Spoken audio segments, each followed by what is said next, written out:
Derechos del Trabajador. Nos visita en esta oportunidad un abogado laboralista. Es el doctor Leandro Giampieri, a quien saludamos. Leandro, ¿cómo estás? Gracias por acompañarnos. Buenas tardes, Carly. Buenas tardes a la audiencia. Un placer estar acá.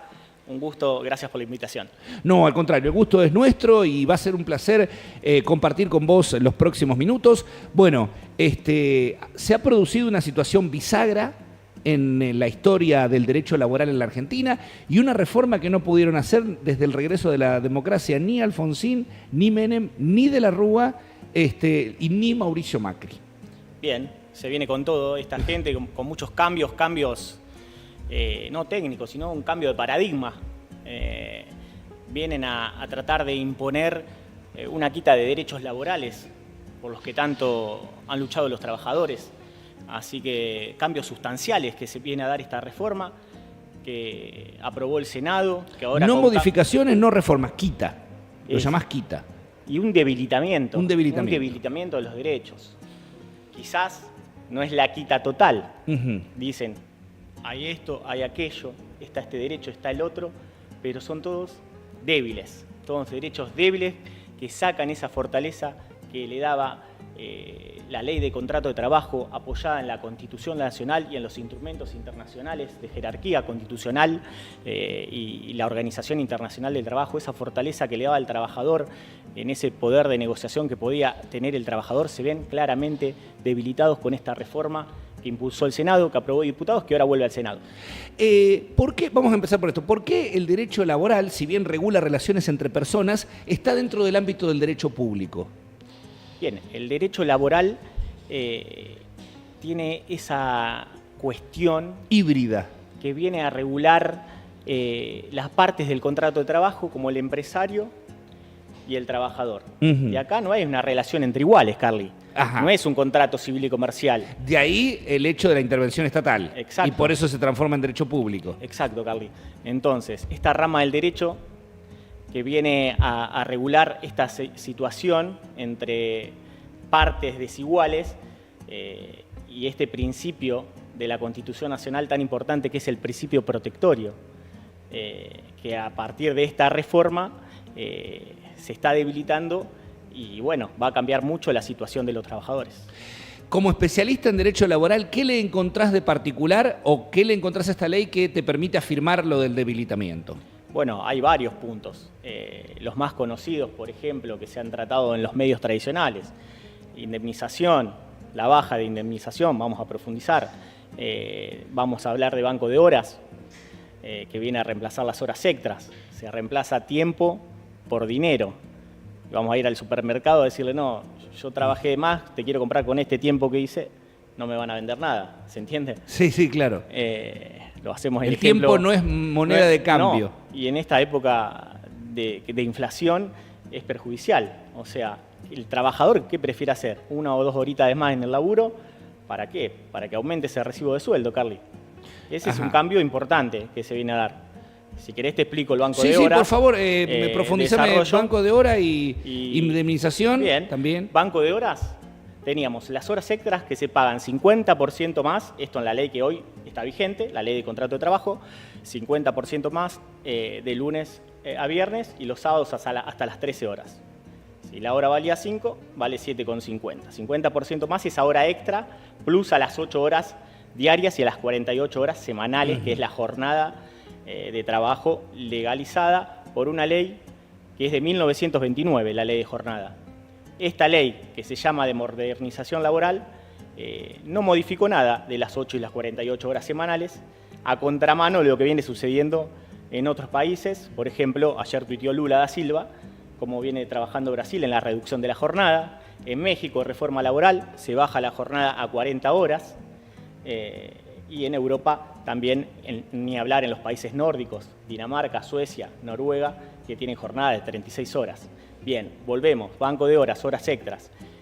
¿Qué pasa ahora? En vez de pagarme la hora que hago superior a las 8 horas diarias y a las 48 semanales, que son 192 horas mensuales, si yo hago una hora extra, la voy a compensar otro día.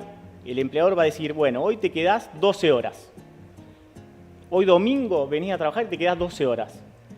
Y mañana, o quizás el lunes del mes próximo, esas 4 horas que hiciste más, no venís un día 4 horas. El día que yo elija, dice el empleador. Eso, así como Claro, este ejemplo fuerte, antes a las horas del domingo había feriados que te pagaban las horas al el 100%. Claro. Y ahora El eso no va a sábado, ocurrir. El sábado, después de las 13 horas, no lo completé, es 100%. Si Claro. la hora vale 5 pesos, son 10 pesos la hora. Y los domingos y feriados también, 5 pesos, 10 pesos, o sea, 100% más. Y vos decías, por ahí no veo tanto a mi familia, pero le llevo un mango más a casa. Y pago la olla con esa hora extra. Claro, ahora no ves a tu familia tan seguido y además no vas a llevar más nada porque vas a tener un franco o horas en el banco de horas que no vas a poder aprovechar con tu familia porque tus hijos van a estar en la escuela. Y que- Usando el ejemplo del domingo, ¿no? Y queda a voluntad plena del empleador. Claro, siempre a voluntad de empleado. Ahí está una clara debilidad en la relación laboral. Claro, porque a vos te dicen lo podés negociar, pero... Y negociar, ¿y qué pasa? ¿Qué digo? No, ¿Qué no me pasa? quedo, no me ¿Por quedo, qué? le decís. Artículo 66, ius variandi, modificaciones sustanciales del contrato de trabajo. ¿Qué pasa? Banco de horas, me modifican que me quede 12 horas trabajando. ¿No te gusta? Te vas. ¿Por qué? Antes con el ius variandi, el que está hoy vigente, que se va a perder el día viernes, si se sanciona, que todo se prevé que sí, yo podía ir, juicio rápido, sumarísimo, y reclamar que se estaba haciendo un ejercicio abusivo de la organización del empleador, de este ius variandi, un ejercicio abusivo. Bien, lo comprobaba, seguía trabajando y cuido mi trabajo y me daba la razón la justicia. En este caso, ahora, no me gusta, se saca el ius variandi, no se protege al trabajador. El empleador, por su propia voluntad, puede hacer un ejercicio de cambios de organización plenos. No te puede tocar la remuneración, lo único. Sí, todo lo demás. Te puede elegir. Vos trabajás al mediodía, podés ir a trabajar de noche, turno noche. Si no te gusta, te vas. ¿Y qué pasa? ¿Y qué pasa? Y lo relacionamos ahora con el otro punto, indemnización. Bien, indemnización. Y las indemnizaciones van a la baja. ¿Por qué? Porque se reduce la base salarial. Remuneración. Igual remuneración, pero igual tarea, dice. Sí, artículo 14 bis. Dice el 14 bis, que es el artículo madre del derecho del trabajo. A mí me gusta decir derecho del trabajo y de las relaciones laborales, más que derecho laboral, un poco más amplio. Remuneración, la OIT amplia, comisiones, viáticos, bonos de las grandes empresas, todo eso es remuneración para la OIT, la Organización Internacional del Trabajo. Claro. Para el 14 bis también, para la reforma laboral, esta de modernización se termina, cae la base salarial. ¿Cómo se calcula? Con la remuneración básica. Todos esos rubros que te mencioné se pierden. Entonces, facilita la indemnización.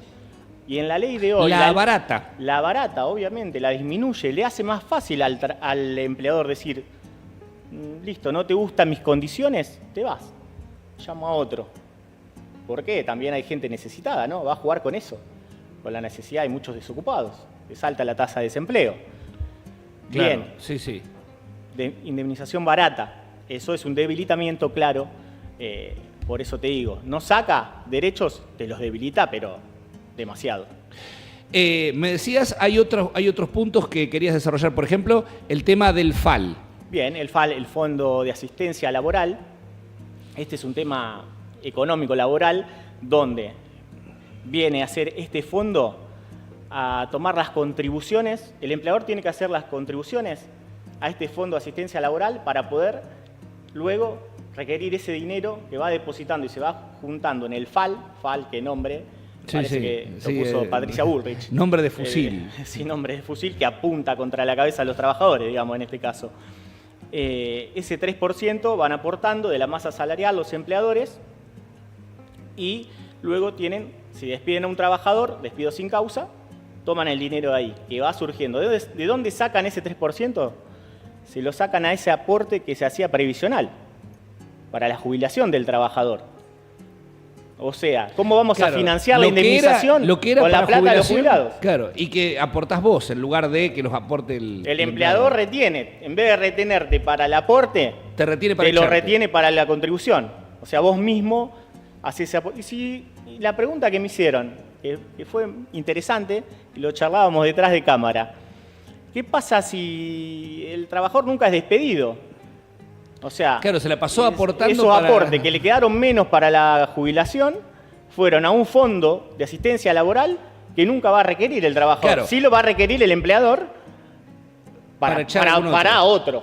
Claro, se entiende el punto. Se arma un movimiento de dinero importante. Vamos todos a aportar solamente para la gente que van a despedir. Exacto. Y si nunca sos despedido, un 3% desapareció de tu salario.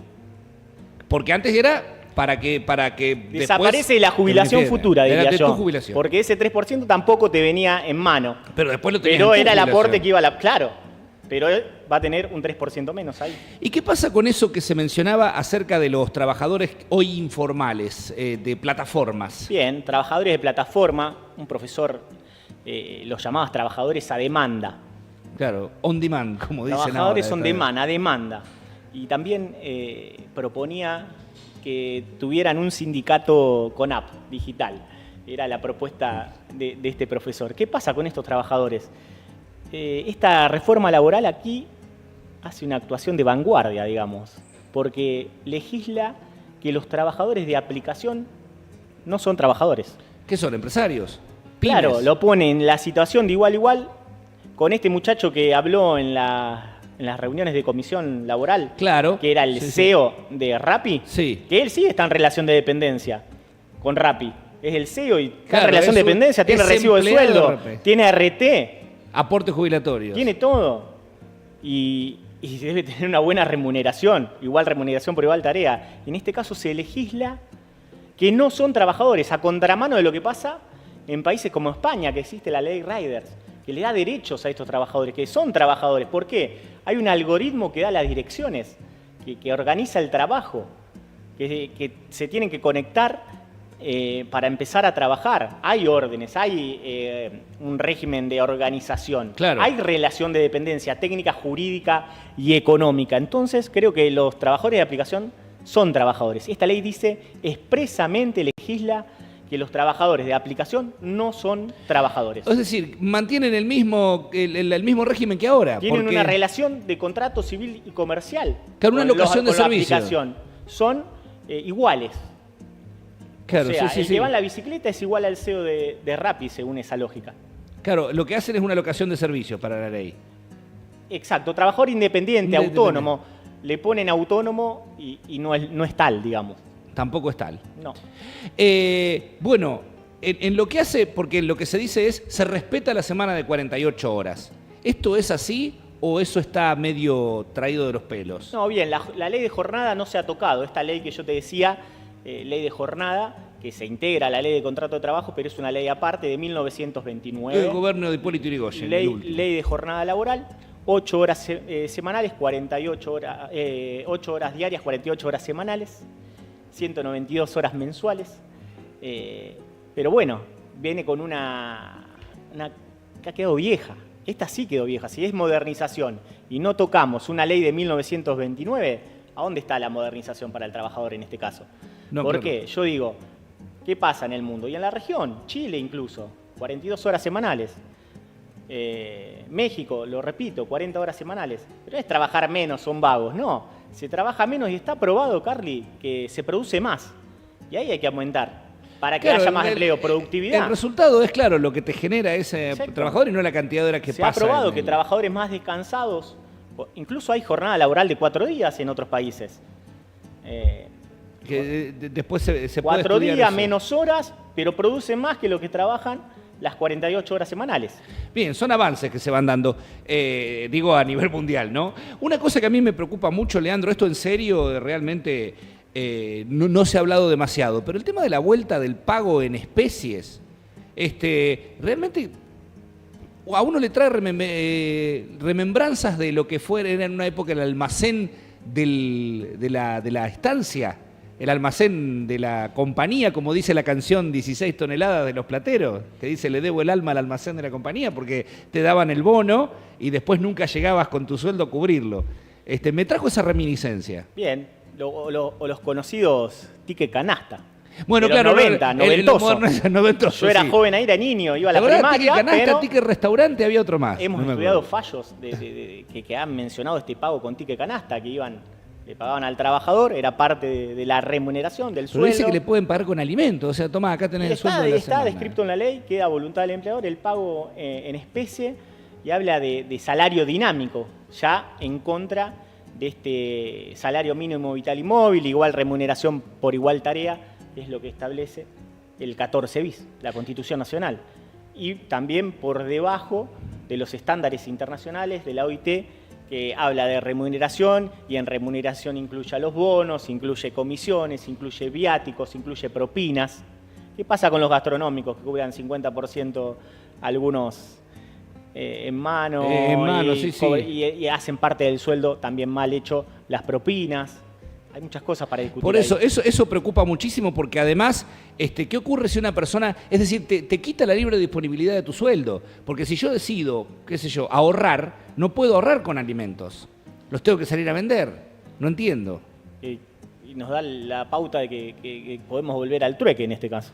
Claro, eso es muy preocupante. ¿Qué tiene de modernización? Son todas cuestiones que hacen al concepto. De modernización, yo creo que le ha quedado el título a esta ley. Nada más. Mencionaste varias veces la Constitución Nacional, y sabemos que la Constitución Nacional está por encima de cualquier ley nacional y no puede contradecirlas. ¿Crees que puede presentarse alguna cuestión de inconstitucionalidad? Yo creo que sí. No se puede decir que todo va a ser inconstitucional, sino que haber artículos que afecten directamente a una persona, se verá el caso concreto y luego la Corte, cuando llegue el momento, resolverá. Pero para que llegue a este punto van a pasar 7 años más o menos. Claro, y mientras tanto, ¿qué hacemos? Pero puede resolver cualquier juez. Por ejemplo, cuando pasó lo de la CGT en la ley Bases, que fue sobre un punto, pidió la inconstitucionalidad del decreto en cuanto a las cuestiones sindicales y se le dio lugar. Así que es una cuestión que está planteada. Si te voy a dar una opinión personal, y sí, creo que la mayoría de esta ley son 182 artículos, más de 20 títulos, de 25 títulos. Creo que en su gran componente de estructura es inconstitucional. Incluso esta ley de reforma laboral, y nadie lo ha dicho, no lo he escuchado, trae un artículo que le baja el impuesto a las embarcaciones. No sé qué tiene que ver, y a los aviones. Eso pasó por alto, pero está dentro de esta ley. ¿Y cómo se relaciona? Laboral. No se relaciona, las leyes pueden ingresar, no importa, no dice nadie que debe tratar todo de laboral. Y entonces metemos que baja impuesto ¿a quién? A los ricos que van a comprar un barco, por ejemplo. Parece una avivada. Lo dejo para que lo busquen porque está en esta ley de modernización laboral. Y nada tiene que ver con laboral, pero mientras se van analizando, se van discutiendo cosas, se discutió mucho el tema de las enfermedades inculpables, que se bajó supuestamente en diputados. El famoso artículo. No supuestamente, se bajó a pedido, porque había generado mucha controversia. Se planteaba el ejemplo de que una persona, un trabajador con cáncer, iba a cobrar el 50% o el 75% de la licencia por 3 meses o 6 meses, entonces generó repudio de parte de la sociedad, pero recordemos, senadores lo aprobó, ahora vuelve a senadores. Claro. Hay que ver si lo tratan y no lo vuelven a aprobar. Queda a la expectativa. ¿Le puede introducir esa modificación? Claro, Senado puede mantener lo que ellos decían. Ajá. Pero bueno, lo tienen que analizar. Supuestamente está consensuado que lo van a bajar. ¿Qué decía? Las licencias hoy van de 3 meses a 12 meses, licencias pagas. Enfermedad inculpable, te pasó algo, por ejemplo, una lesión inculpable jugando al fútbol, daban el ejemplo, o haciendo running.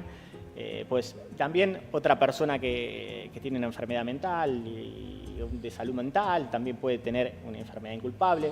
No son aquellas que consideramos accidentes de trabajo o enfermedades profesionales que pasan por el hecho o en ocasión del trabajo. Un hecho súbito violento, claro, esas quedan fuera. Esas están cubiertas por la ART. Claro. Esas son las inculpables.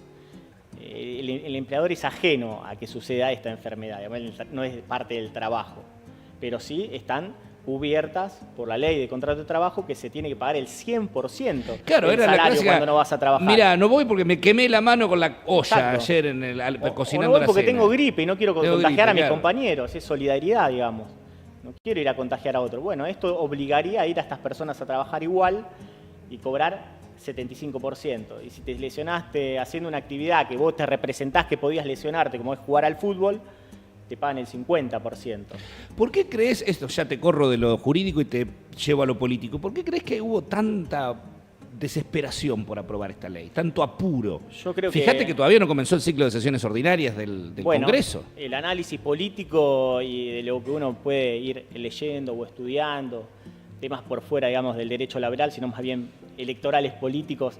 Creo que Milei tenía la idea de ahora, el 1 de marzo, cuando inicie el ciclo de sesiones ordinarias. El ciclo de sesiones, como bien decías, es anunciar y entrar con este discurso y con la reforma aprobada. Creo que es la clave del apuro y de conseguir los votos y a toda costa, prometiendo a los gobernadores, vaya a saber qué, gobernadores que han entrado con otro sello político que han votado a favor de la reforma. Porque, por ejemplo, una ley de seguridad en el deporte impacta a los que van a una cancha de fútbol. No sé, una ley para alguna cuestión determinada impacta a ese sector. La ley laboral impacta a toda la sociedad. Entonces amerita un debate profundo, serio, con participación activa de todos los sectores, de todos los segmentos involucrados, empresarios pyme, trabajadores, sindicatos. A las apuradas, las cosas profundas, ¿viste? Las cosas, y ya lo dijeron prestigiosos juristas que estuvieron en las comisiones de trabajo antes de que salga la ley, esto va a terminar mal.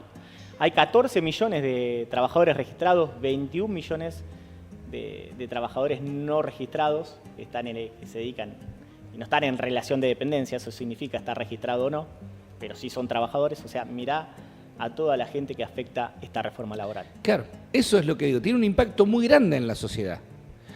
Bueno, como abogado laboralista, ¿crees que tenés herramientas como para representar a tu trabajador o realmente te cercenan un poco? ¿Te limitan a tu trabajo? Cercenarlos, limitarnos, porque hay también en la reforma. Sí, el tema se famoso. Meten con el bolsillo de los abogados. Sí, el tema ese de la industria del juicio. Más importante hoy es el trabajador, el abogado es un trabajador. Yo me considero un trabajador, un abogado que defiende a los trabajadores, pero es mi trabajo. ¿Y qué pasa? Han regulado sobre los pactos de cuota litis en un 20%, han regulado que pueden cobrar la sentencia a los honorarios en cuotas, tenemos 1 hora 6 o 1 hora 12, depende si demandamos una pyme o a una gran empresa. Si demandamos una gran empresa me pueden pagar en 6 cuotas el honorario y en 6 cuotas la indemnización al trabajador, que lo considero más gravoso. Yo quizás pueda esperar 6 cuotas, no está bueno, no me sirve, pero el trabajador puede esperar 6 meses, un trabajador de la fábrica. 12 meses porque demandó una pyme, que quizá la pyme es solvente. No creamos todo eso que se funden las pymes por un juicio. No es así. Y si hay juicio, porque hay una industria, no del juicio, hay una industria del incumplimiento, Carly. Sí, eso de hecho se ha normalizado, no, está en negro, se ha normalizado el incumplimiento de la ley en eso y en otros nos horrorizamos. Pero eso también es un incumplimiento de la ley. Y el que estaba en negro tenía la posibilidad de reclamar para ser blanqueado y si no, para considerarse despedido de manera indirecta. ¿Y qué pasó con eso? Lo sacaron con la ley anterior, la ley Bases de hace 1 año y medio. Sacaron las llamadas multas laborales, claro, donde había un trabajador en negro que intimaba registrar por 30 días y en esos 30 días no lo registraban, se daba por despedido y luego accedía a cobrar una indemnización que era gravosa porque incluía multas. Eso lo sacaron. ¿Y con qué fundamento? Con que iba a haber más trabajo registrado. ¿Qué pasó en este 1 año y medio? No creció el trabajo registrado. Claramente sigue en déficit. Bien, hay un último punto que es el tema del ámbito judicial, de los tribunales. Tiene el sistema laboral un esquema específico en la provincia que es a través de un órgano colegiado, a diferencia de lo que puede ocurrir con el penal o con el civil y comercial, donde normalmente, en realidad no con el penal sino con el correccional, que son juzgados. Sí, en el caso del trabajo son tribunales. Tribunal de son trabajo, 3 jueces. Claro, un presidente, sin instancia superior. Sin instancia superior sí se puede ir a la Suprema Corte en provincia. ¿Qué va a pasar con eso? No, en Pergamino eso sigue estando igual. Lo que hay un traspaso de la justicia nacional, federal en Cava, digamos, pasa acá a la justicia de Cava. O sea, la justicia nacional laboral, claro, donde actuaban sindicatos, con personería, sin personería y distintos actores fundamentales del derecho del trabajo y donde hay prestigiosos jueces. Cerraron eso. Donde tenían una tasa activa, donde sentencias generalmente eran favorables al trabajador con reclamos justos y bueno, unos jueces con una cabeza más abierta y más pro trabajador, digamos, o aplicando bien la ley de contrato de trabajo y los instrumentos internacionales, tenía sentencias muy beneficiosas para el trabajador. Esto cambia. Hoy hubo un paro en Ciudad de Buenos Aires. Una toma de estos trabajadores, donde hay jueces muy importantes, que generalmente uno es profesor mío, de Leonardo Ambesi, que estuvo en esta comisión preparatoria para las sesiones, dijo: no somos recursos, somos personas. Profesor mío de la maestría en Derecho del Trabajo de la Universidad Austral, prestigioso. Un juez impresionante, intachable. Dice: no somos recursos, somos personas. Antes había una oficina de personal en las empresas. Ahora, después pasó a ser recursos humanos. Claro. O sea, un recurso más de la empresa. Tengo las máquinas, tengo las computadoras, tengo los seres humanos. Esto ha hecho mucho ruido hoy con este paro, que va a continuar. Y me gustaría decir algo de modernización. Ajá. ¿Qué sería modernizar para mí? Modernizar sería ampliar las licencias parentales, por ejemplo. La licencia por paternidad, que hoy en Argentina es de 2 días. La del cuidado de los niños. Tenés un hijo, tenés 2 días. Si sos padre, tenés 2 días.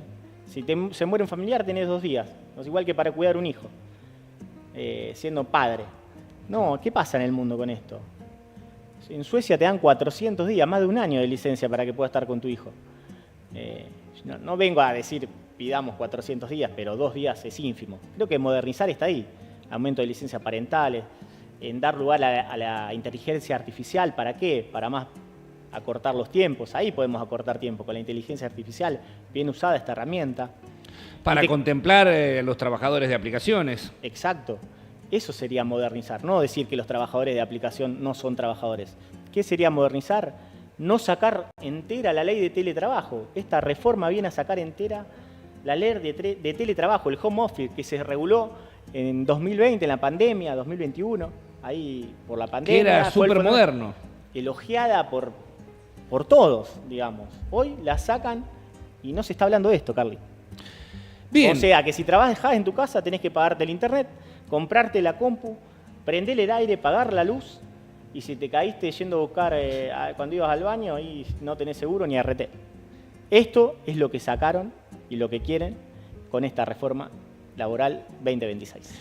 Bien, ha quedado muy claro. Yo te felicito por didáctico, por específico, por puntual. Así que, bueno, la verdad es que escuchándote es un gusto. Nos quedan claras la mayoría de las cosas. Así que te agradezco tu presencia aquí en vivo, diarionucleo.com. Bueno, muy amable y un placer estar con ustedes. Al contrario, el placer es nuestro. Gracias. Te libero, pero probablemente te consultemos nuevamente cuando empiece a andar el tiempo y empecemos a ver cómo funciona esto y qué consecuencias genera. La verdad, era un placer venir. Me encantó el estudio, todo esto. Así que eso es un lujo. Estoy a disposición. Muchas gracias, Leandro. Hasta la próxima. Era el doctor Leandro Giampieri, abogado especialista en Derecho Laboral, Derecho Social, como lo llaman algunas cátedras.